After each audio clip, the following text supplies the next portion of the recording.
بسم اللہ الرحمن الرحیم۔ السلام علیکم پیارے دوستو، خانہ کعبہ کا 2 ہفتوں تک جاری رہنے والا محاصرہ اور سینکڑوں زائرین کی ہلاکت 45 سال قبل انہی شاہدین نے مسجد الحرام میں کیا دیکھا۔ یہ 20 نومبر 1979 کی الصبح کی بات ہے، جب دنیا بھر سے آئی تقریباً 50,000 مسلمان خانہ کعبہ کے احاطے میں فجر کی نماز ادا کرنے کے لیے جمع تھے۔ ان 50,000 افراد میں 200 آدمیوں کا ایک ایسا گروہ بھی موجود تھا جن کی قیادت ایک 40 سالہ مبلغ جہمان بن محمد بن سیف العتیبی کر رہے تھے۔ جیسے ہی امام کعبہ نے فجر کی نماز پڑھائی، جہمان اور ان کے پیروکاروں نے انہیں ایک طرف دھکیل دیا اور لاؤڈ سپیکر کا کنٹرول سنبھال لیا۔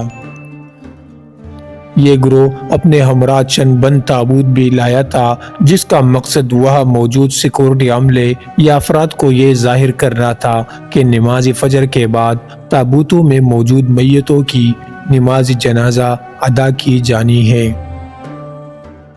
لیکن لاؤڈ سپیکر پر قبضے کے بعد جب تابوت کو لے گئے تو ان کے اندر ہتھیار تھے جو جلدی سے جہمان کے ساتھ موجود 200 افراد میں تقسیم کر دیے گئے تھے۔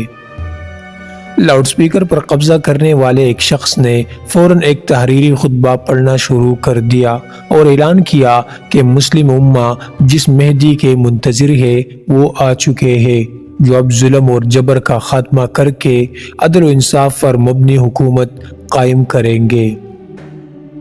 یہ اعلان مسجد الحرام میں موجود زائرین کے لیے انتہائی غیر معمولی تھا۔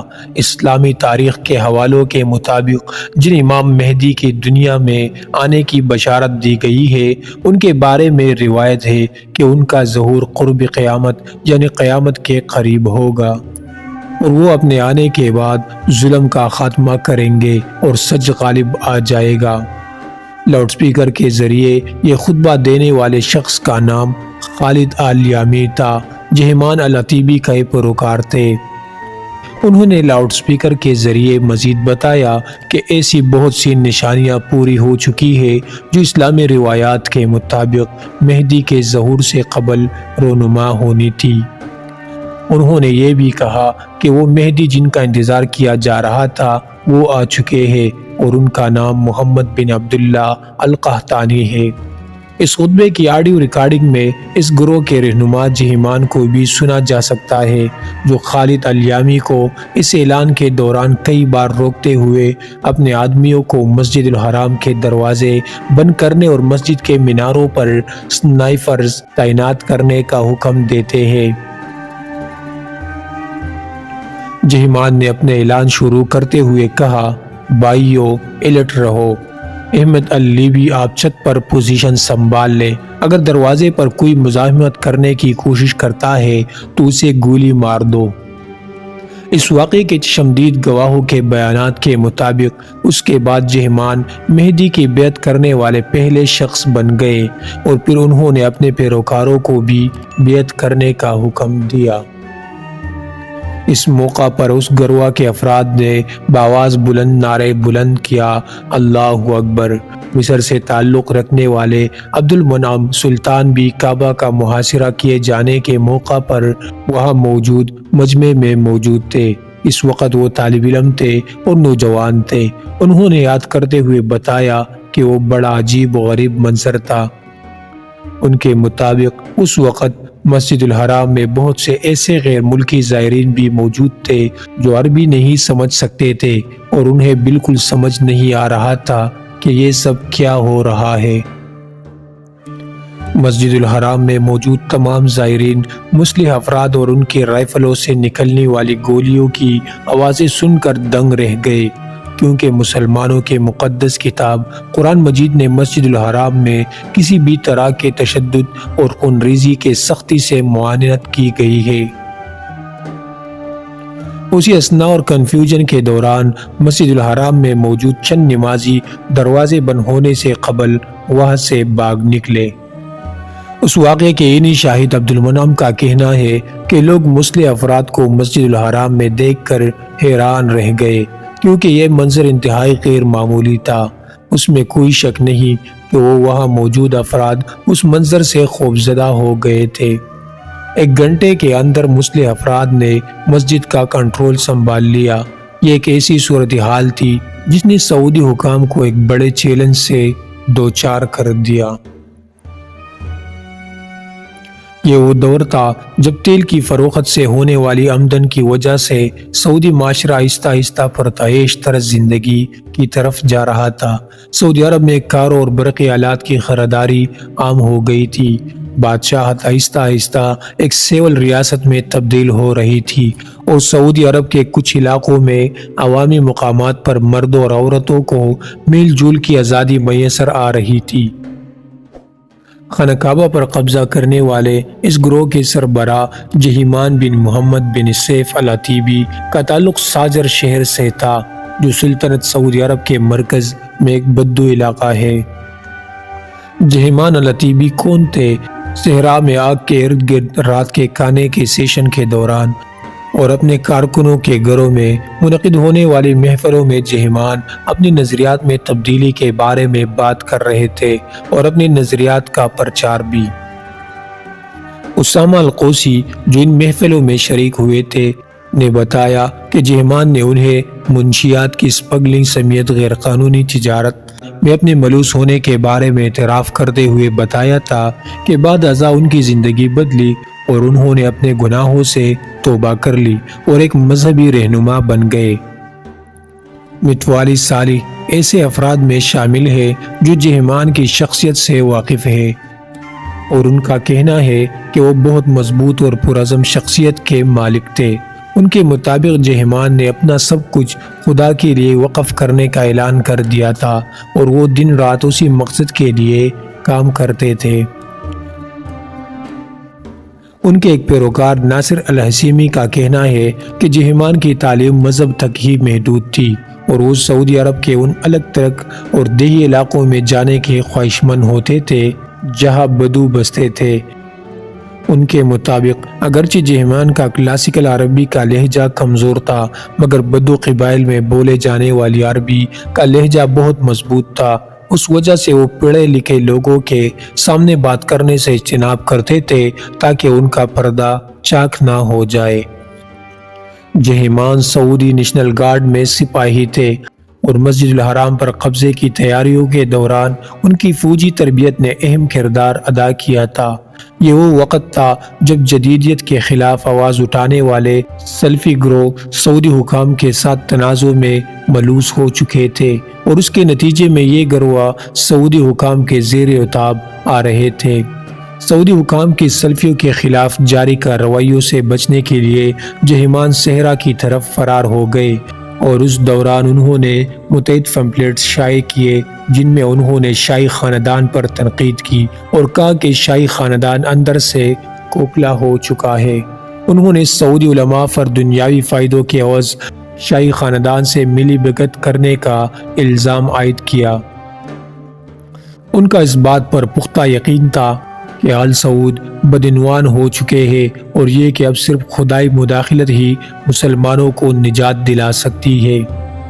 اور اسی دورانیہ میں جہیمان نے اعلان کر دیا کہ انہوں نے اس مہدی کو پا لیا ہے جن کا انتظار کیا جا رہا ہے، اور وہ مہدی محمد بن عبداللہ القحطانی ہے، جو ایک نرم گو نوجوان مبلغ ہے، اور وہ اپنے حسن اخلاق، عزم اور شاعری سے محبت کی وجہ سے سعودی معاشرے میں شہرت رکھتے ہیں۔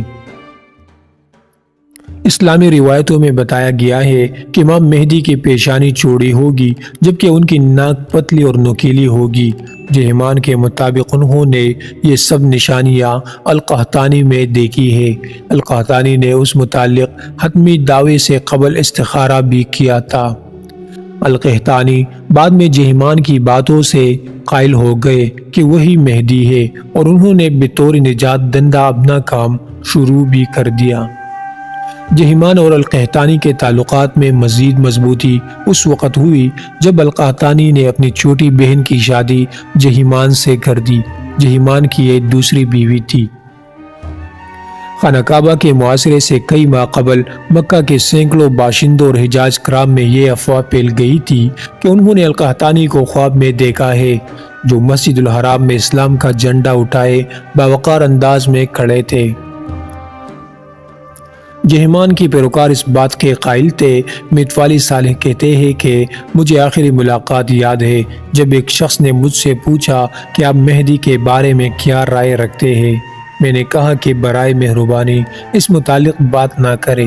پھر ان میں سے ایک نے کہا، تم ایک گونگے شیطان ہو، میرا بھائی المہدی حق ہے اور وہ محمد بن عبداللہ القحطانی ہے۔ پیارے دوستو، واقعات کیسے رونما ہوئے؟ سعودی حکام کے سلفیوں کے خلاف ایکشن سے بچنے کے لیے دور دراز کے علاقوں میں پناہ لیے ہوئے جہمان اور ان کے پیروکاروں نے مسلح تصادم کی تیاریاں شروع کر دی تھی۔ ان کی جانب سے کعبے کی محاصرے سے رد عمل میں سعودی قیادت کی جانب سے سامنے آنے والے رد عمل کو ڈھیلا ڈالا قرار دیا گیا تھا۔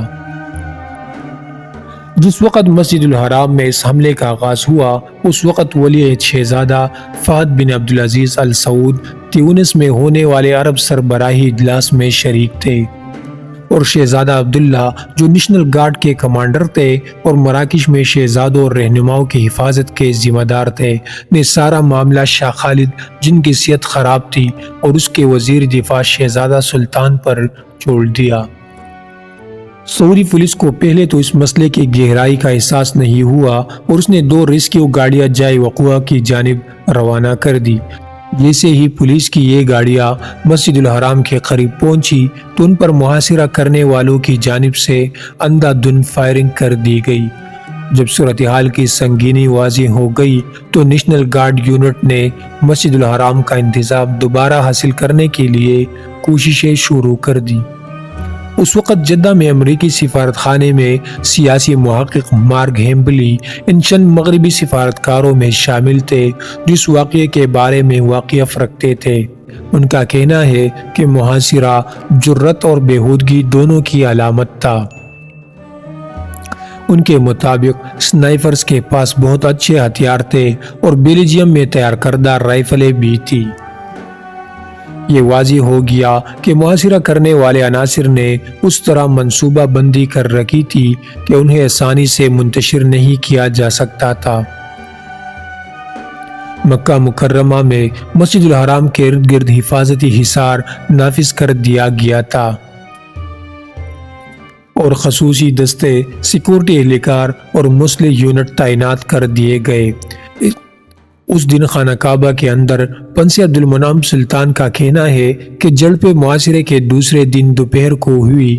ان کے مطابق میں نے توپ خانے کے گولے میناروں کی طرف بڑھتے ہوئے دیکھے، میں نے ہیلی کاپٹر کو مسلسل آسمان پر منڈلاتے ہوئے دیکھا اور میں نے جنگی طیارے بھی دیکھے۔ مسجد الحرام ایک بہت بڑی عمارت تھی جس میں سینکڑوں میٹر لمبی راہداری تھی۔ اس وقت یہ عمارت 2 منزلہ تھی۔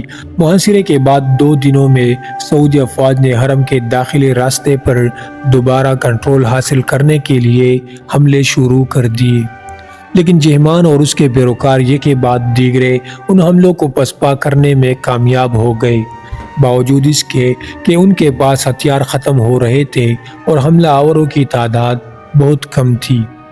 عبد المنعم کا کہنا ہے کہ اس دن جب کعبہ کے قریب ان سے ملاقات ہوئی تو جہمان بہت پر اعتماد اور پرسکون نظر آئے۔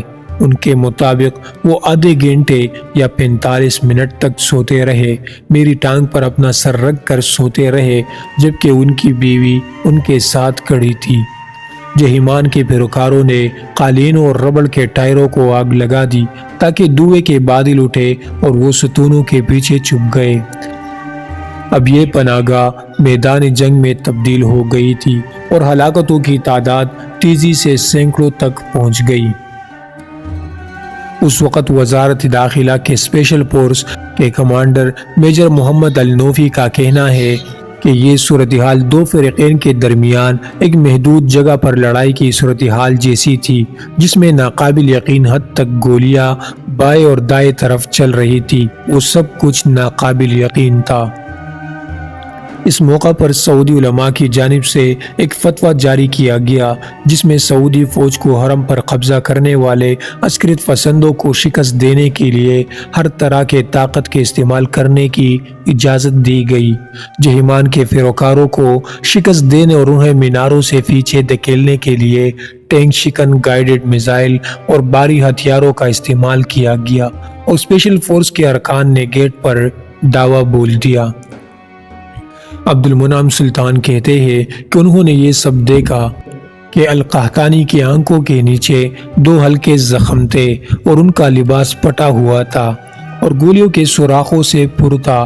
مجھے یقین ہے کہ وہ بغیر کسی تحفظ کے کہیں بھی ظاہر ہو سکتے تھے کیونکہ وہ آخرکار مہدی تھے، لیکن القحطانی کا گولیوں سے اپنی ذات کو حاصل استثناء خام ثابت ہوا اور وہ جلد ہی گولیوں کا نشانہ بن گئے۔ اس موقع کے ایک اور شاہد جنہوں نے اپنی شناخت ظاہر کرنے سے انکار کر دیا کا کہنا تھا کہ لوگ چیخنے لگے کہ المہدی زخمی ہو گئے، المہدی زخمی ہو گئے، اور ان میں سے کچھ نے بھاگ کر ان کی جان بچانے کی کوشش کی، لیکن مسلسل گولیوں نے انہیں القحطانی تک پہنچنے سے روک دیا اور وہ پیچھے ہٹ گئے۔ انہوں نے جہیمان کو المہدی کے زخمی ہونے کی اطلاع دی، جنہوں نے پھر اپنے پیروکاروں سے چلا کر کہا کہ ان پر یقین نہ کرو، وہ چھپے ہوئے ہیں۔ چھٹے دن سعودی افواج مسجد الحرام کے صحن اور اس کے آس پاس کی عمارتوں کا کنٹرول حاصل کرنے میں کامیاب ہو گئی، لیکن جہیمان کے باقی ماننے والوں نے اپنے آپ کو وہاں موجود بہت سے زیر زمین کمروں اور سیلوں میں بند کر رکھا تھا، کیونکہ وہ یقین رکھتے تھے کہ ان کے لیڈر یعنی مہدی اب بھی حرم میں کہیں زندہ ہے۔ لیکن وقت کے ساتھ ساتھ کھجور ذخیرہ کردہ خوراک بھی ختم ہونے لگی۔ وہ ایک خوفناک ماحول تھا، بالکل ویسے جیسے ہم کسی ڈراؤنی فلم میں ہو۔ یہ واضح ہو گیا کہ سعودی حکومت کو باغیوں کے رہنماؤں کو زندہ پکڑنے اور محاصرہ ختم کرنے میں مدد کی ضرورت تھی۔ انہوں نے فرانس کے صدر والیری جسکار دستان سمیت کئی حکومتوں سے مدد کی درخواست کی۔ سابق فرانسیسی صدر نے ایک چینل کو بتایا کہ سعودی عرب میں ہمارے سفیر نے مجھے بتایا کہ یہ واضح ہے کہ سعودی افواج غیر منظم ہے اور وہ بحران سے نمٹنے کے لیے تربیت یافتہ نہیں ہے۔ واضح رہے کہ سابق فرانسیسی صدر نے پہلی بار اس بحران کے حل میں فرانس کے کردار کی تصدیق کی۔ انہوں نے کہا کہ سعودی حکومت کی کمزوری، اس کی تیاری کے فقدان اور تیل کی عالمی منڈی پر اس صورتحال کے ممکنہ نتائج کی وجہ سے یہ معاملہ میرے لیے خطرناک ثابت ہوا۔ فرانسیسی صدر نے نئے تشکیل شدہ انسداد دہشت گردی یونٹ سے منسلک 3 مشیر خفیہ طور پر سعودی عرب بھیجے۔ مغربی مداخلت کے حوالے سے کسی بھی قسم کی تنقید سے بچنے کے لیے آپریشن کو خفیہ رکھا گیا تھا۔ فرانسیسی ٹیم طائف شہر کے ایک ہوٹل میں ٹھہری ہوئی تھی، جہاں انہوں نے باغیوں سے نجات حاصل کرنے کے لیے اپنا منصوبہ تیار کیا، جس کا مقصد ان تہخانوں کو خالی کروانا تھا جہاں حملہ آور پناہ لیے ہوئے تھے۔ کیپٹن پال بریل، جس منصوبے کو عملی جامہ پہنانے کے ذمہ دار تھے، کا کہنا ہے کہ 20 منٹ تک گڑھے کھود کر ان کے ذریعے گیس تہخانوں میں پمپ کی گئی، جو جلد ہی تمام حصوں تک پھیل گئی۔ ان تہخانوں سے زندہ بچ جانے والے ایک شخص نے بتایا کہ میں جہیمان کے باقی ماندہ پیروکاروں کے ساتھ تہخانے میں بند تھا اور ایسا لگتا تھا جیسے دنیا ختم ہو رہی ہے۔ ہمیں ایسا لگا جیسے موت ہمارے پاس آ گئی ہے، کیونکہ ہم نہیں جانتے تھے کہ یہ ڈرلنگ کی آواز تھی یا ہتھیاروں کی۔ جہیمان کے پیروکاروں میں سے ایک ناصر الحسمی کہتے ہیں کہ محاصرہ کے آخری 2 دنوں کے دوران ہمارے پاس خوراک اور گولہ بارود ختم ہو گیا تھا۔ باقی سب ایک چھوٹے سے کمرے میں اکٹھے ہو گئے تھے اور فوجیوں نے چھت کے ایک سوراخ سے ان پر دوئے کے بم پھینکے تھے۔ انہوں نے ہتھیار ڈال دیے اور جہیمان باہر نکلے اور سب ان کی پیروی کرتے ہوئے باہر نکل آئے۔